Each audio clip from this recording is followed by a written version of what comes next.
Hello friends, आप सबका स्वागत करती हूँ अपने YouTube channel my dream garden में।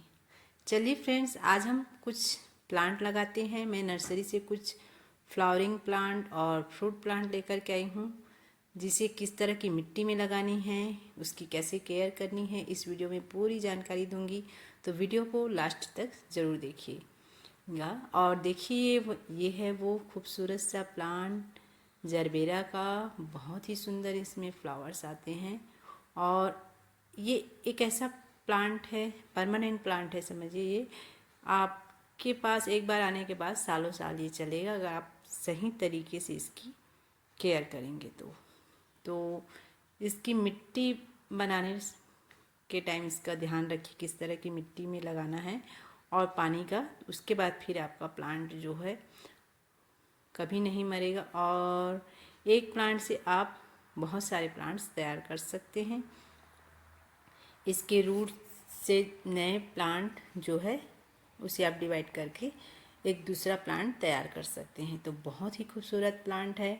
मैं ऐसे ही कुछ कोशिश करती हूँ कि परमानेंट प्लांट लगाऊं, ताकि एक बार ख़रीदने के बाद दोबारा उस प्लांट को ख़रीदना ना पड़े। और क्या है कि हम सीजनल प्लांट खरीदते हैं तो हमें बार बार या तो प्लांट खरीदना पड़ता है या फिर बीज से तैयार करना पड़ता है। तो मैं कुछ ऐसे ही परमानेंट प्लांट शेयर कर रही हूँ। देखिए, ये है डेंथस का प्लांट। ये भी एक ऐसा प्लांट है जो आपके पास एक बार आने के बाद पूरे साल फ्लावरिंग करता है ये प्लांट, और आपके गार्डन में हमेशा बना रहेगा। तो इस प्लांट को भी आपको ज़रूर लगाना चाहिए। अगर आपने नहीं लगाई है तो अभी भी समय है, लगा सकते हैं आप मार्च के महीने में भी। मैं भी मार्च में ही लगा रही हूँ इस प्लांट को। मेरे पास 3 तरह की हो गई इसकी वैरायटी जो है डेंथस की। एक जो है रानी पिंक कलर में है, और ये जो है रेड, बिल्कुल वेलवेट की तरह दिख रहा है। कैमरे में उतनी अच्छी तरीके से नज़र नहीं आ पा रहा है जितना सुंदर ये फ्लावर्स है। बहुत ही खूबसूरत फ्लावर्स है फ्रेंड्स। और एक है मेरे पास वाइट और उसमें पिंक कलर का कॉम्बिनेशन है। उसे मैं फरवरी के महीने में लेकर के आई थी। बहुत ही सुंदर फ्लावर्स है, उसके फ्लावर्स काफ़ी बड़े बड़े हैं। तो आप भी इस तरीके से प्लांट लगाइए। और फिर एक बार आने के बाद एक ऐसा प्लांट है जो आपके गार्डन में हमेशा फूलों से भरा रहेगा, कभी भी फूलों की कमी नहीं रहेगी। तो मैं इसी तरीके से जितने भी हार्डी प्लांट हैं या फिर एक बार लगाने के बाद उसमें फूल हमेशा आते हैं, ऐसे ही प्लांट कोशिश करती हूँ ख़रीदने की। और देखिए, ये है मेरा डेंथस का दूसरा प्लांट। कितने सुंदर इसके फ्लावर्स हैं। जब मैं ले कर के आई तो उसमें सिर्फ एक फ्लावर्स खिले हुए थे और कुछ कलियाँ थी। लेकिन मैं लगाने के बाद ऐसी मिट्टी में मैंने तैयार किया जिसमें लगाई है, तो उसके बाद इसकी ग्रोथ देखिए कितनी बढ़िया ग्रोथ हुई है। इतने सारे फूलों से पूरा जो है मेरा गमला भर चुका है। ये 7 इंच के गमले में लगा हुआ है। हमें इन प्लांटों के लिए कुछ बहुत बड़ा गमले की भी ज़रूरत नहीं है। आप छोटे से भी गमले में लगा सकते हैं। 6 इंच 7 इंच के गमले के लिए काफ़ी है, और फिर वो फ्लावरिंग भी अच्छे से करते हैं। तो आप भी ऐसे खूबसूरत प्लांट को अपने गार्डन में ज़रूर ऐड कीजिए, अगर आपके पास नहीं है तो। और जो गार्डनिंग करते हैं, जो फ्लावर्स लवर हैं, जो जिनको फूलों से प्यार है, उनके पास ये प्लांट तो ज़रूर ही होंगे, क्योंकि ये बहुत ही सुंदर प्लांट है। देखिए, इनकी फूलों की सुंदरता देखते ही बनती है। और इस तरह से पत्तियां जैसे कुछ कीड़ों की वजह से पत्तियां को खा चुकी है या फिर वो सूख चुकी है या मिट्टी के संपर्क में है, उन पत्तियों को आपको हटाते रहना है। और जो प्लांट जो है फ्लावरिंग कर चुका है पहले का, उस फ्लावर्स बर्ड्स को भी हटा देना है, ताकि क्या है कि प्लांट उससे सीड बनाने लग जाते हैं। तो फ्लावरिंग में उनका ध्यान नहीं रहता, फ्लावरिंग कम करता है, तो उसे हमें हटाते रहना चाहिए। जब वो फ्लावर कर लेते हैं उसके बाद वो सूखने लगता है। तो देखिए कितनी सुंदर दिख रहे हैं। और एक ऐसा मैं प्लांट शेयर कर देती हूँ। देखिए, मैं इसे दिखाए बगैर तो रह नहीं सकती। मैंने किस तरह की मिट्टी में लगाई है। ये मैं कटिंग से लगाया हुआ गुलाब का प्लांट है। मैंने आपके साथ वो वीडियो शेयर की है, तो आप भी उस तरह की मिट्टी तैयार करके आप लगा करके देखिए अपने गुलाब के प्लांट को। इसी तरीके से आपके भी गुलाब में फ्लावरिंग होगी। देखिए एक डाली पर इस तरह से बंचेस में फ्लावर्स खिल रहे हैं। हाइब्रिड गुलाब है। देखिए 6 इस तरह से फ्लावरिंग कर चुका है और इसी में एक और कली है। तो मैं जो ऑर्गेनिक खाद शेयर करती हूँ उन खाद का इस्तेमाल कीजिए और उस तरीके से मिट्टी बनाइए। मैं लिंक दे दूँगी डिस्क्रिप्शन में, आप जा कर के देख लीजिएगा अगर आपने वो वीडियो नहीं देखा है तो। फिर आपके भी गार्डन में इसी तरीके से फ्लावरिंग होगी, फूलों से हमेशा भरा रहेगा। मेरे जितने भी गुलाब के प्लांट हैं सभी में बहुत अच्छे से फ्लावरिंग हो रही है। मैं कटिंग से बहुत सारे प्लांट तैयार की हूँ, तो आप भी एक प्लांट खरीद करके लाइए, उसके बाद कटिंग से हज़ारों प्लांट तैयार कर सकते हैं। देखिए ये भी मेरा कटिंग से तैयार किया हुआ प्लांट है। इसकी कलियाँ देखिए, हाइब्रिड गुलाब ही है फ्रेंड्स। तो आप देसी हो या हाइब्रिड हो, किसी भी तरीके का प्लांट हो, आप कटिंग से तैयार कर सकते हैं। और ये है एक और फ्रूट का प्लांट।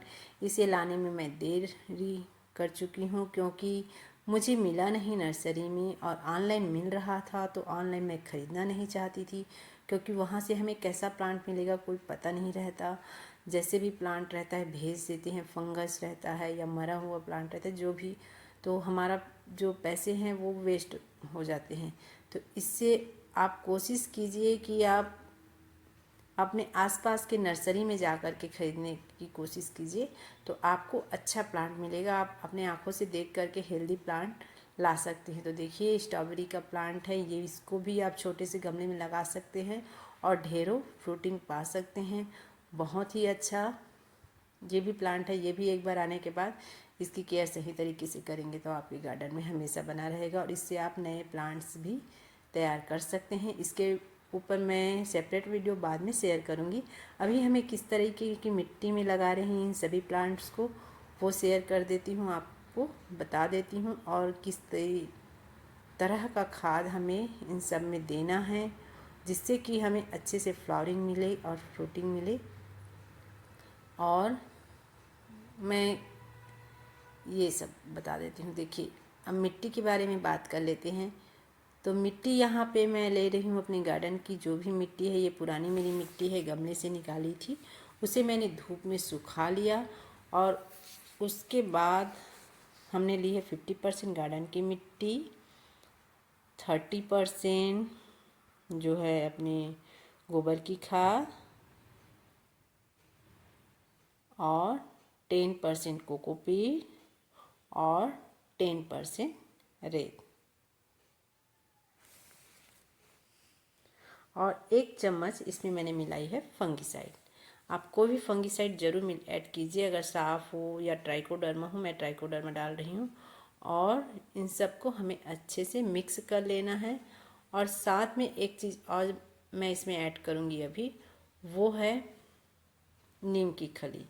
1 मुट्ठी नीम की खली, ये देखिए ये है नीम की खली। तो इन सब को डाल करके मैं अच्छे से मिक्स कर लेती हूँ। हमें ऐसी मिट्टी तैयार करनी है जो बिल्कुल हल्की बने, भुरभुरी बने और जो मिट्टी बाद में सख्त ना हो। जैसे हम रेत और मिट्टी का ही कॉम्बिनेशन अगर कर देंगे तो मिट्टी बहुत सख्त हो जाती है और खाद नहीं रहता तो प्लांट जो है अच्छे से फ्लावरिंग नहीं करता। तो खाद का आप इस्तेमाल ज़रूर कीजिए। कोई भी कंपोस्ट हो, आप वर्मी कंपोस्ट ले सकते हैं, गोबर की खाद ले सकते हैं या फिर किचन वेस्ट कंपोस्ट, जो भी कंपोस्ट हो आपके साथ, लेकिन वो पूरी तरीके से डिकम्पोस्ट होनी चाहिए। ऐसी खाद लीजिए और कोकोपीट ज़रूर ऐड कीजिए ताकि थोड़ा सा नमी बना रहे। क्या है कि गर्मी के दिनों में बहुत जल्दी गमले में पानी सूख जाता है। क्या है कि वेल ड्रेन मिट्टी तैयार करते हैं तो उसमें तो पानी रुकता नहीं है, तो कोकोपीट रहेगा तो थोड़ा सा मॉइस्चर उसमें बना रहेगा। इसलिए हमें कोकोपीट ज़रूर ऐड करनी चाहिए। और देखिए फ्रेंड्स, ये जो उसमें मिट्टी थी चिकनी मिट्टी, मैंने उसके रूट के साइड से इस तरीके से हटा दिया है ताकि थोड़ा उसका जड़ें जो है खुल पाए। चिकनी मिट्टी में लगी थी इस वजह से, और ज़्यादा हमें उसे नहीं छेड़ना है। और ऐसे हम गमले में लगाएंगे कि उसकी जो क्राउन है उस पर मिट्टी ना चढ़े, उसके नीचे तक ही हमें मिट्टी भरनी है, उससे नहीं दबाना है, क्योंकि उसे अगर हम दबा देंगे तो उसमें फंगस लग जाएगा और फिर प्लांट मर जाएगा और फिर उसकी ग्रोथ नहीं हो पाएगी। तो हमें नीचे ही रखेंगे तो उसमें से वहीं से उसके जो न्यू न्यू स्टॉक निकलेंगी, कलियां बनती हैं, बर्ड्स जो, और फिर प्लांट फ्लावरिंग करेगा। तो हमेशा उसकी क्राउन को ऊपर रख कर ही मिट्टी हमें भरनी है। तो मैं इस तरीके से गमले को अच्छे से भर लेती हूँ। फिर बताती हूँ खाद के बारे में। खाद इसमें आप दे सकते हैं महीने में 2 बार वर्मी कंपोस्ट दे दीजिए, बहुत अच्छा खाद है। अगर वर्मी कंपोस्ट ना हो तो घर में बिल्कुल फ्री का एक खाद बताती हूँ फ्रेंड, बहुत ही बेहतरीन खाद है। बनाना पील का खाद, जो केले के छिलके हैं उसे आप धूप में सुखा लीजिए और उसे मिक्सी में ग्राइंड करके उसका पाउडर बना लीजिए। उसे 1 चम्मच महीने में 2 बार दे दीजिए। फिर आपके प्लांट में ढेरों फ्लावरिंग होगी, अच्छे से फ्लावरिंग करेगा। और जैसे कुछ फंगस वगैरह का अटैक होता है, जो पत्तियां खराब है, उस पत्तियों को हमें रिमूव करते रहना है, उसे हटाते रहना है। और फंगीसाइड का आप छिड़काव कर सकते हैं, और फिर या नीम ऑयल का बीच बीच में आप स्प्रे कर दीजिए। इस तरह से देखिए मैंने सभी प्लांट्स को लगा लिया, उसके बाद अच्छे से पानी दे दी है। अभी 1-2 दिन इसे छाया वाली जगह में रखेंगे, उसके बाद फिर हम इसे धूप में रख सकते हैं। गर्मी के दिनों है तो इससे सिर्फ 4-5 घंटे की धूप काफ़ी है। तेज़ गर्मी के दिनों में धूप में ना रखिए, सेमी सेट एरिया में या फिर ग्रीन नेट के नीचे रखिए इन प्लांट्स को, तो ज़्यादा बेहतर होगा। अगर मेरी ये वीडियो, ये जानकारी अगर आपको थोड़ी भी अच्छी लगे तो प्लीज़ लाइक कीजिएगा वीडियो को, और अपनी फैमिली फ्रेंड्स के साथ शेयर ज़रूर कीजिएगा। अगर नए हैं मेरे चैनल पे तो सब्सक्राइब कर लीजिएगा। मैं इसी तरीके से फ्लावरिंग प्लांट, फ्रूट प्लांट्स का वीडियो आपके साथ शेयर करती हूँ। तो आप भी अपने गार्डन में इसी तरीके से नए नए प्लांट्स को ऐड कीजिए, लगाते रहिए, ताकि फूलों से महकता रहे आपका घर आंगन, और आप खुश रहिए, स्वस्थ रहिए। फिर मिलेंगे हम किसी नए वीडियो में, तब तक के लिए बाय बाय फ्रेंड।